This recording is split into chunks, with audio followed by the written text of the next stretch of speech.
Good morning dear students. आज हम बात करेंगे पेपर 2 के इम्पोर्टेंट क्वेश्चंस की, जो कि पार्ट ए और पार्ट बी में डिवाइडेड है। पार्ट ए अगेन 60 मार्क्स का है और पार्ट बी जो है वो 40 मार्क्स का रहेगा। पार्ट ए में लॉन्ग आंसर क्वेश्चंस की बात करें तो 3 लॉन्ग आंसर क्वेश्चंस रहेंगे और शॉर्ट क्वेश्चंस की बात करें तो 4 शॉर्ट आंसर क्वेश्चंस रहेंगे। पार्ट बी में 1 लॉन्ग आंसर क्वेश्चन और 4 शॉर्ट आंसर क्वेश्चंस रहेंगे। और एमसीक्यूज की बात करें तो दोनों में पार्ट ए और पार्ट बी 10-10 क्वेश्चंस रहेंगे, यानी कि सिमिलर ही पैटर्न रहेगा। 10 एमसीक्यूज, 4 शॉर्ट आंसर क्वेश्चंस, दोनों में सेम रहेंगे। लेकिन लॉन्ग आंसर क्वेश्चंस की बात करें तो पार्ट ए में 3 लॉन्ग आंसर क्वेश्चंस हैं और पार्ट बी का 1 ही long answer question, modern part से 1 ही क्वेश्चन आपको लॉन्ग आंसर का रहेगा। तो स्टार्ट करते हैं पार्ट ए। पार्ट ए में जो फर्स्ट चैप्टर है धातु पोषण न्याय, उसमें से आपको लॉन्ग आंसर क्वेश्चन नहीं मिलेगा। एक ही क्वेश्चन अगर आता है तो शॉर्ट आंसर क्वेश्चन आएगा। धातु पोषण न्याय आ सकता है, उसमें कोई भी धातु पोषण न्याय, शीर्षदधि न्याय, केदारी कुल्या न्याय, खले कपोत न्याय या एक काल धातु पोषण न्याय के बारे में वर्णन करने के लिए शॉर्ट आंसर में कहा जा सकता है आपको।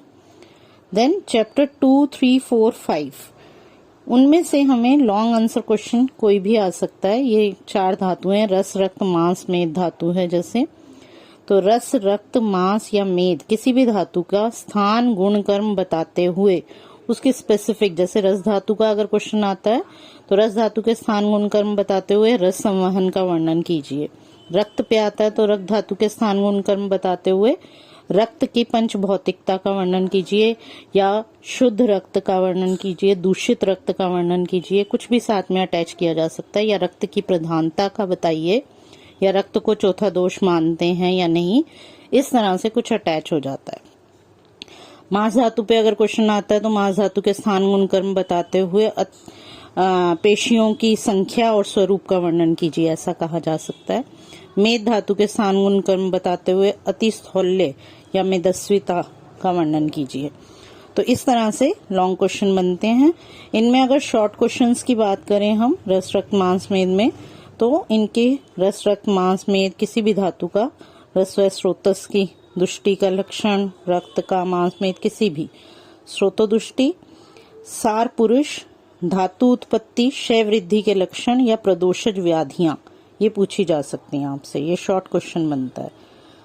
या रस संवहन में व्यान वायु की भूमिका बताइए, रक्त निर्माण में रंजक पित्त की भूमिका बताइए, मांस धरा कला, मेद धरा कला, इस तरह से क्वेश्चन आ सकते हैं।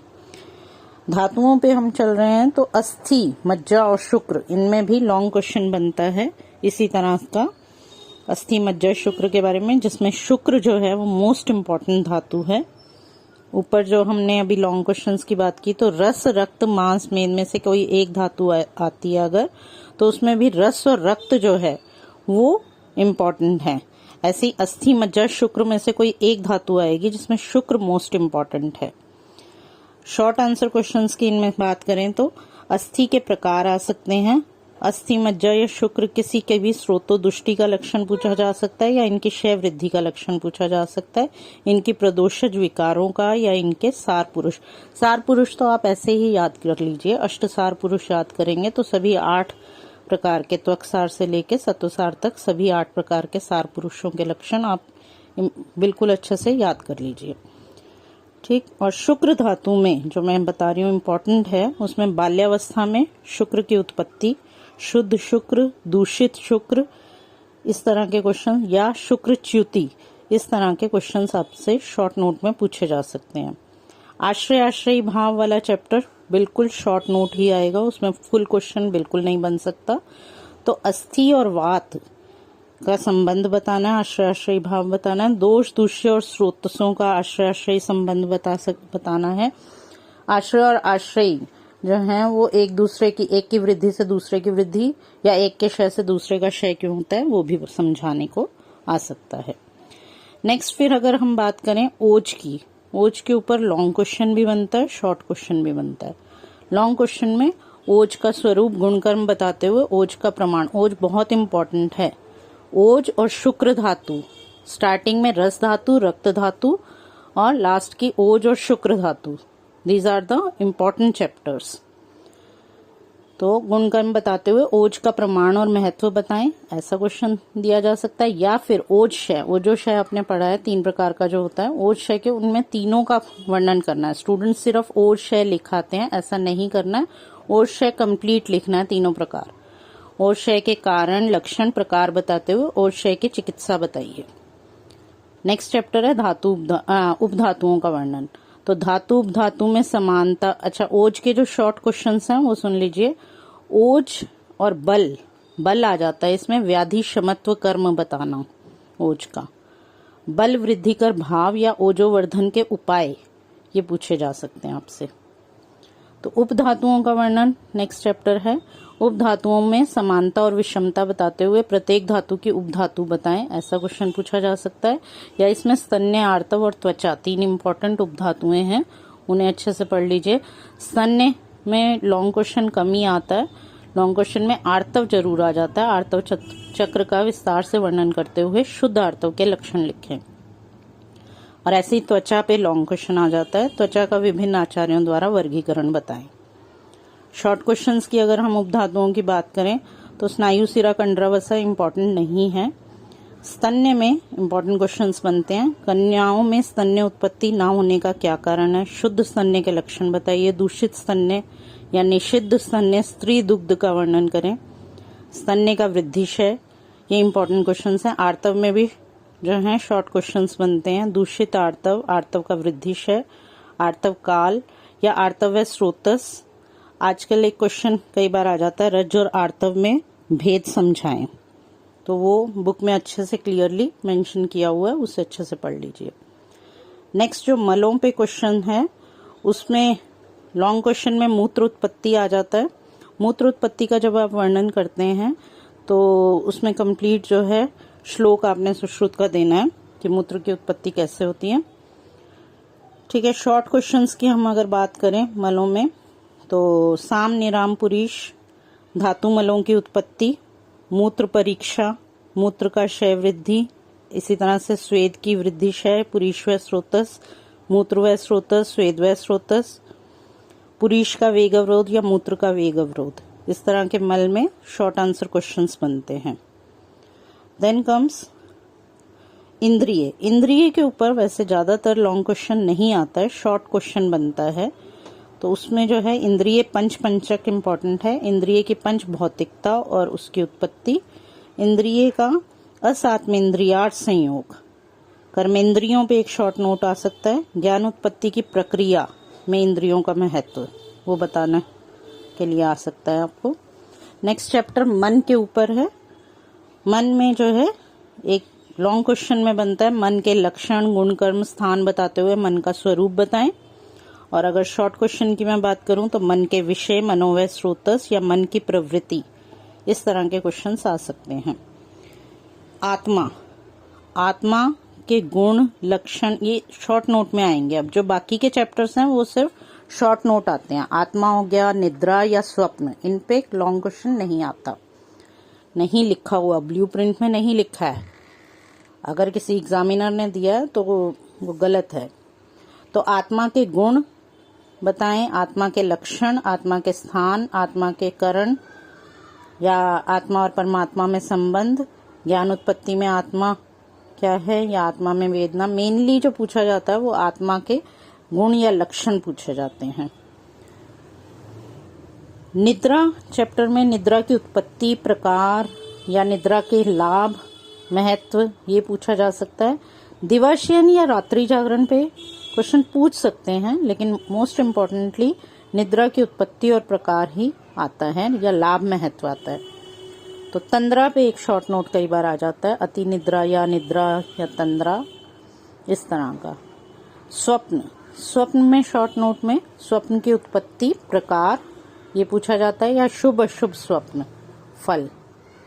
ठीक है, तो ये तो हुआ part A.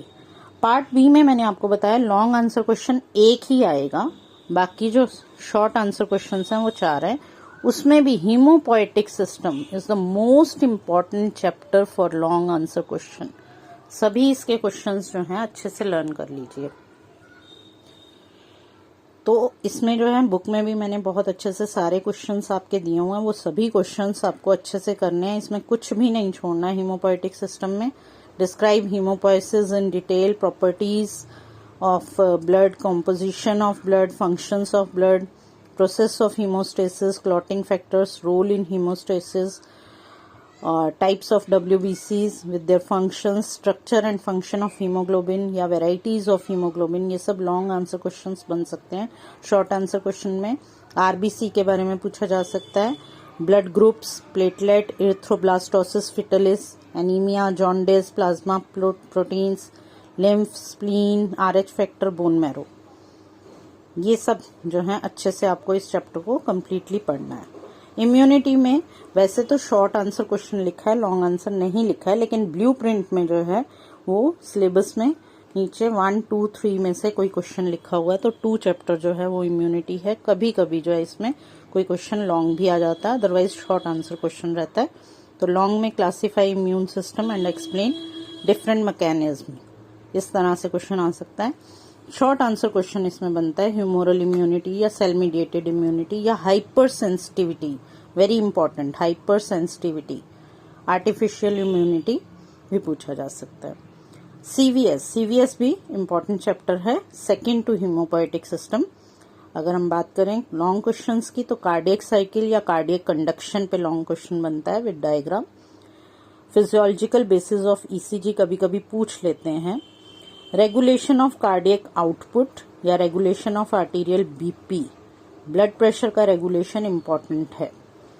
Short answer questions, properties of cardiac muscles, heart rate, fetal circulation, heart sounds, arterial pulse, heart block, छोटे छोटे इस तरह के शॉर्ट नोट में पूछ सकते हैं। वेनस रिटर्न या कार्डियक आउटपुट, कार्डियक आउटपुट का लॉन्ग क्वेश्चन भी बनता है और शॉर्ट क्वेश्चन भी बनता है।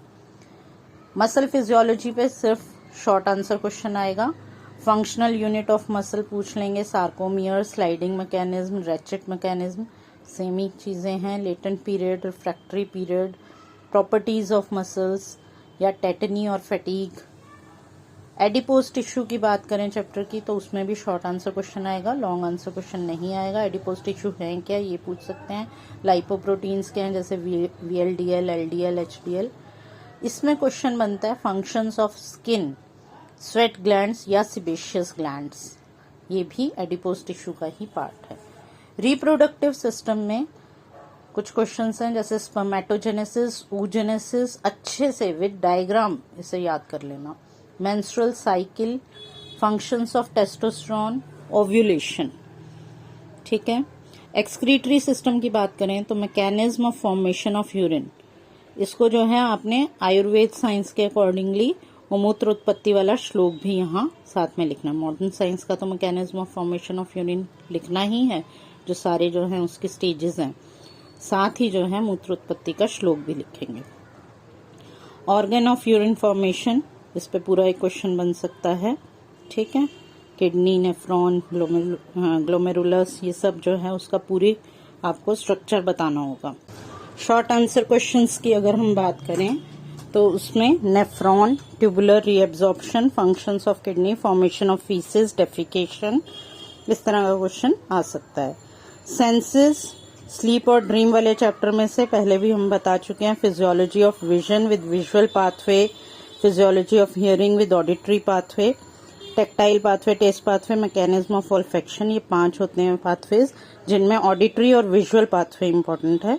Physiology of sleep, types of dream, REM sleep, non REM sleep, EEG, ये जो पहले वाले पार्ट पेपर 1 में भी पूछा जा सकता है और पेपर 2 में भी आ सकता है। This is all about paper 2 क्रिया शरीर के important questions. I hope everything is clear to you.